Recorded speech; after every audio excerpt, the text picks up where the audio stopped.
वो मेंढक बिच्छू वाली कहानी तो सुनी होगी आपने। बीच तालाब में बिच्छू मेंढक को डंक मार देता है और दोनों डूब के मर जाते हैं। लेकिन क्या हो अगर मेंढक को कहानी से हटा दो, ऊपर भी बिच्छू नीचे भी बिच्छू, अब कौन मरेगा, कौन बचेगा, कौन किसको डंक मारेगा? जवाब चाहिए ना? तो कुत्ते देखो बॉस, जो गलियों से बाहर निकलकर सीधा थिएटर पहुंच गए हैं डूबते हुए बॉलीवुड की इज्जत बचाने। एकदम छोटी सी वार्निंग, फिल्म का कंटेंट थोड़ा बोल्ड अडल्ट टाइप का है, तो फैमिली एंड किड्स दोनों को साथ लेकर ना जाएं। कहानी एक एटीएम वैन से शुरू होती है जिसके अंदर बैठकर मस्त आराम से पूरे 4 करोड़ रुपए शहर में घूम रहे हैं गोल गोल। अब जैसे कुत्ते को दूर से हड्डी की खुशबू आ जाती है, ठीक वैसे ही इंसान हरे गुलाबी नोटों को बहुत दूर से सूंघ सकता है। अब इस वैन में चोरी होगी ये बात तो पक्की है, इतना तो आप समझ ही गए होंगे। लेकिन कहानी में ट्विस्ट ये है कि पैसों की चोरी वाला प्लान किसी चोर का नहीं है, यहाँ तो कोतवाल ही डाकू बन गया। अब पैसा है, पुलिस है, तो बचा कौन? डॉन, गैंगस्टर, उसे भी बुला लेते हैं। शहर का सबसे पावरफुल क्रिमिनल वो खुद नहीं बल्कि उसकी बेटी इस एटीएम बैंक के अंदर बैठी हुई है और हाथों में बंदूक भी है। साहब हो क्या रहा है ये सब, यही सोच रहे हो? तो चलो इस केस को सॉल्व करने के लिए एक एक्सपीरियंस्ड ऑफिसर को बुलाते हैं। हाँ जी, डायरेक्ट दृश्यम से तब्बू मैडम इस कहानी में घुस आई है। लेकिन हैरान करने वाली बात, चोर या पुलिस ये दोनों में से किस साइड है कोई नहीं जानता। तो अब उस 4 करोड़ का क्या होगा जो वैन में है? इतने सारे कुत्तों में से हड्डी आखिर मिलेगी किसको? क्या वाकई आज किसी कुत्ते का दिन आएगा?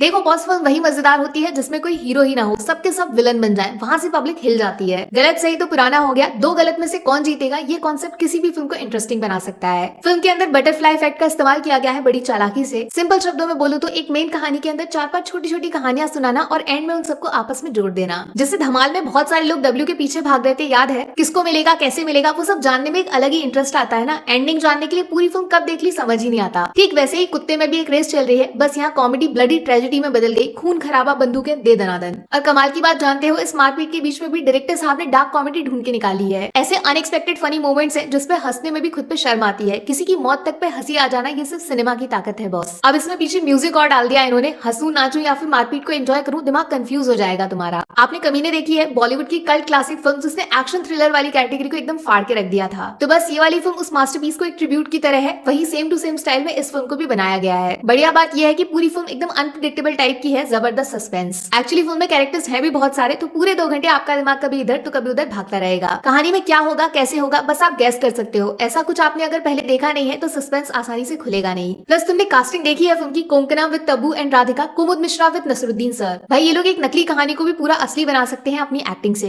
अरे भैया वो फिल्म कितनी मजेदार होगी जिसमें अर्जुन कपूर की एक्टिंग तक आपको खराब न लगे, खुद अंदाजा लगा लो। अब बॉलीवुड अच्छी फिल्म नहीं बना रहा, ये हम सब जानते हैं, लेकिन जो अच्छी है उसके बारे में भी तो जानना पड़ेगा ना गुरु। प्यारी समझ गई या नहीं? सिर्फ रिव्यू नहीं सुनना है, फिल्म भी देखनी पड़ेगी थिएटर जाके। कंटेंट इज द किंग सिर्फ बोलना नहीं है, प्रूव भी करना पड़ेगा। मेरी तरफ से कुत्ते को मिलेंगे 5 में से 3.5 स्टार्स। पहला तो कॉन्सेप्ट इविल गुड नहीं, टोटल इविल, एकदम अनप्रेडिक्टेबल। दूसरा बटरफ्लाई इफेक्ट का इस्तेमाल जो पब्लिक को क्लाइमेक्स तक पकड़ के रखता है। तीसरा एकदम raw brutal direction, music with action and dark comedy, आसमान सर डेब्यू हो तो ऐसा। और हाफ स्टार कास्टिंग बॉस, इतने सारे कमाल के एक्टर्स एक फिल्म में, आंखें धन्य हो गई। नेगेटिव्स में यार पहला तो थोड़ी डिटेल्स और डाली जाती ना कहानी में तो फिल्म और ज्यादा अच्छी लगती, इमोशंस और फीलिंग्स दोनों आ जाते फिर। और हाफ स्टार कुछ कैरेक्टर्स बहुत कम यूज किए गए जबकि एक्सपेक्टेशंस बहुत थी उनसे, इस वजह से ना फिल्म से टोटल सेटिस्फेक्शन मिसिंग हो गया। और ज्यादा कुछ नहीं बोलूंगी मैं, बस फिल्म देखो, मजा आएगा गुरु, इस बात की गारंटी मेरी।